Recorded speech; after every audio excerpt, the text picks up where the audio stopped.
गांव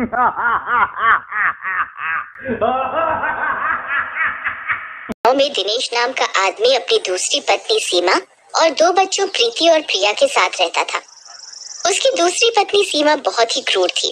वो प्रीति और प्रिया को अक्सर मारती पीटती और उन्हें खाना भी नहीं देती थी। अरे ओ महारानियों, सुबह से तुम्हारा काम खत्म नहीं हुआ क्या? जिंदगी भर यही काम करना है? चलो इसे खत्म करो और कपड़े धो दो। इतना खाती हैं और जरा सा काम इनसे नहीं होता। मौका मिल जाए तो नमक के साथ मुझे भी खा जाए, फुक्कड़ कहीं की। सीमा की इस बात पर प्रीति को गुस्सा आ जाता है। माँ, अगर आप हमसे ऐसे ही बात करोगे तो हम पिताजी से आपकी शिकायत करेंगे। पिताजी से शिकायत करेंगे? तेरा बाप मेरा क्या उखाड़ लेगा? वैसे भी तो वो चूहे से कम नहीं है। फिर प्रीति और प्रिया अपने कमरे में चली जाती हैं। आज हमारी माँ जिंदा होती तो हमारे साथ ऐसा जानवरों जैसा सलूक ना होता। माँ, तुम कहाँ हो माँ? सही कह रही हो प्रीति दीदी, लेकिन हमारे पिताजी भी हमारा साथ नहीं देते। पता नहीं सौतेली माँ ने क्या कर दिया है उन्हें भी। इन दोनों लड़कियों के पर निकल आए हैं। इन्हें सबक सिखाना पड़ेगा। आज ही अपनी बहन सविता को बुलाती हूँ और इनको ठीक करती हूँ। अगले दिन सीमा के बुलाने पर सविता घर पर आ जाती है और फिर सीमा उसे सारी बात बताती है।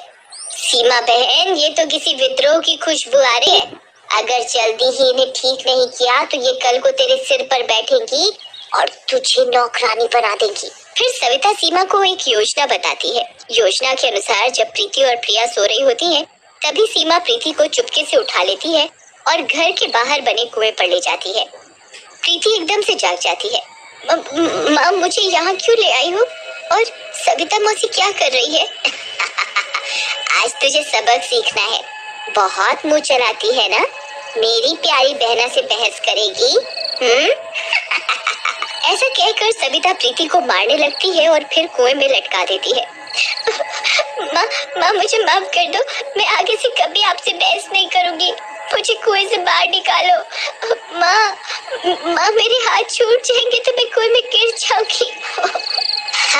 मजा आ गया सविता बहन। टंगे रहने दो थोड़ी देर और, अकल ठिकाने आ जाएगी इसकी। लेकिन तभी प्रीति का हाथ छूट जाता है और वो कुएं में गिर जाती है। अरे सविता, ये लड़की तो कुएं में गिर गई। ये जिंदा नहीं बचेगी। हाँ, तुझे तैरना आता है तो बचा ले, मुझे तो नहीं आता। चुप बैठ, मरने दे। वैसे भी तेरा एक दुश्मन ही कम हो रहा है। इसके बाद सीमा और सविता दोनों वहाँ से चली जाती हैं। उधर अगले दिन प्रीति को अपने पास ना पाकर प्रिया रोते हुए अपने पिता दिनेश के पास जाती है। पिताजी, प्रीति दीदी कल से लापता है, पता नहीं कहाँ चली गई। हाँ ठीक है बेटी, मैं अभी देखता हूँ कहाँ है वो, तुम रो मत। तभी सीमा और सविता वहाँ आ जाती हैं। इन लड़कियों के तमाशे से तो मैं दुखी हो गई हूँ। जब देखो नया ड्रामा। चलो अपना काम करो, बहाने पास कहेंगी। उधर रात तक भी प्रीति को अपने पास ना पाकर प्रिया रोने लगती है। दीदी, प्रीति दीदी तुम कहाँ चली गई? पहले माँ चली गई मुझे छोड़कर, फिर आप भी। पहले पापा तो पहले ही नहीं माँ के गुलाम है। आप कहाँ हो प्रीति दीदी? आपके अलावा कोई भी तो नहीं है मेरा यहाँ। जहाँ भी हो आप आ जाओ प्रीति दीदी। तभी प्रीति की आत्मा वहाँ आ जाती है। पानी में गिरने की वजह से वो बहुत ही डरावनी दिख रही होती है। आप कौन है और मेरी कमरे में कैसे आ गई? बहन, तूने मुझे पहचाना नहीं? मैं तेरी बहन प्रीति हूँ। नहीं, आप झूठ बोल रहे हो। मेरी प्रीति बहन तो मुझे कितना प्यार करती है। वो मुझे छोड़कर नहीं जाएगी। आप कोई और हो। नहीं, मैं तेरी प्यारी बहन प्रीति ही हूँ। इन दुष्टों ने उस रात मुझे मार डाला। फिर चुड़ैल प्रिया को रात वाली सारी बात बताती है, जिसे सुनकर, दीदी, इन दुष्टों ने आपके साथ अच्छा नहीं किया। आप इन्हें मत छोड़ना। बहन मारना हो तो मैंने एक बार में मार दूं, लेकिन इन्हें इनके किए की सजा इतनी जल्दी नहीं दूंगी। इन्हें मैं भी तड़पाऊंगी फिर मारूंगी। बस तुम मेरी बात ध्यान से सुनो। फिर चुड़ैल प्रिया को सारी योजना समझाती है। अगले दिन सुबह प्रिया घर के काम कर रही होती है, तभी सविता वहाँ आती है। क्या हुआ महारानी? आ जाएगी तेरी बहन। चल घर के काम जल्दी से खत्म कर तो रही हूँ। अब क्या मशीन बन जाऊँ? ये सुनकर सविता को गुस्सा आ जाता है और वो प्रिया को मारने के लिए बढ़ती है, लेकिन तभी चुड़ैल आकर उसे अड़ंगी लगा देती है। सविता जोर से नीचे गिर जाती है। अरे मर गई रे, हाय मेरी कमर। मेरे तो कूल्हे टूट गए। ओह, ये किसने टांग मारी मुझे? ये सब तेरी वजह से हुआ है लड़की, तुझे मैं नहीं छोड़ूंगी। तभी सीमा वहाँ आ जाती है। अरे सविता बहन, क्या हुआ? तुम कैसे गिर गई? चलो मेरे साथ अपने कमरे में। फिर सीमा सविता को उसके कमरे में लेकर जाती है। उधर रात में प्रिया चुड़ैल से बातें करती है। दीदी, क्या सबक सिखाया आपने इस दुष्ट को, मजा आ गया। तुझे ऐसे देखकर मुझे कितनी खुशी मिलती है बहन, मैं तुझे बता नहीं सकती। लेकिन तुम्हें अब मजबूत होना होगा, क्योंकि एक न एक दिन तो मुझे तुम्हें छोड़कर जाना ही होगा।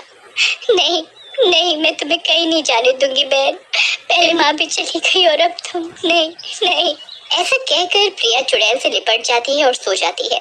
अगले दिन सुबह सीमा प्रिया को अपने पास बुलाती है। सच सच बता प्रिया, सविता नीचे कैसे गिरी? क्या चल रहा है इस घर में? कल रात को तेरे कमरे से आवाजें आ रही थी, सच बोल, किससे बातें कर रही थी? लेकिन प्रिया उसे कुछ नहीं बताती है और वहाँ से चली जाती है। उसी रात चुड़ैल सविता के कमरे में आती है और उसके टूटे हुए पैर को पकड़ लेती है। क्या हुआ सविता मौसी? बहुत दर्द हो रहा है। हाँ दर्द तो हो रहा है, लेकिन तुम हो कौन और मुझे ऐसे क्यों पकड़ रखा है? क्या मौसी, मुझे नहीं पहचाना? मैं आपकी बेटी प्रीति हूँ। नहीं, तुम जिंदा कैसे हो गई? नहीं नहीं नहीं, तुम झूठ बोल रही हो। हम चुड़ैल हैं मौसी, इंसान नहीं जो झूठ बोले। चलो, वैसे भी आपका इस दुनिया में टाइम खत्म हो गया है। ऐसा कहकर चुड़ैल सविता को उठा लेती है और ले जाकर उसी कुएं में डाल देती है। तैरना ना आने की वजह से सविता की मौत हो जाती है। वहीं अगले दिन सविता को घर पर ना पाकर सीमा गुस्से से आग बबूला हो जाती है। सच सच बोल प्रिया, मेरी बहन कहाँ है? तुझे पता है मेरी बहन कहाँ गई? सच बता, नहीं तो मैं तुझे जिंदा नहीं छोड़ूंगी, बता। अरे सीमा, तुम ये क्या कर रही हो? भला इस बच्ची को क्या पता कि तुम्हारी बहन कहाँ गई? तुम हटो बीच में से। कल इसके कमरे से हंसने की आवाजें आ रही थी और कल रात से ही मेरी बहन गायब है। इसे सब पता है, मैं इसका टेटुआ दबा दूंगी। जैसे ही सीमा प्रिया को मारने के लिए आगे बढ़ती है, तभी चुड़ैल कमरे में आ जाती है। चुड़ैल तो मैं हूँ माँ, तुम चुड़ैलों वाली हरकतें क्यों कर रही हो? और रही प्रिया को मारने की बात, तो मेरे रहते इसे छुआ भी तो मैं तुझे अभी यही मार दूंगी। कौन हो तुम? तुम्हारी आवाज तो प्रीति जैसी लग रही है।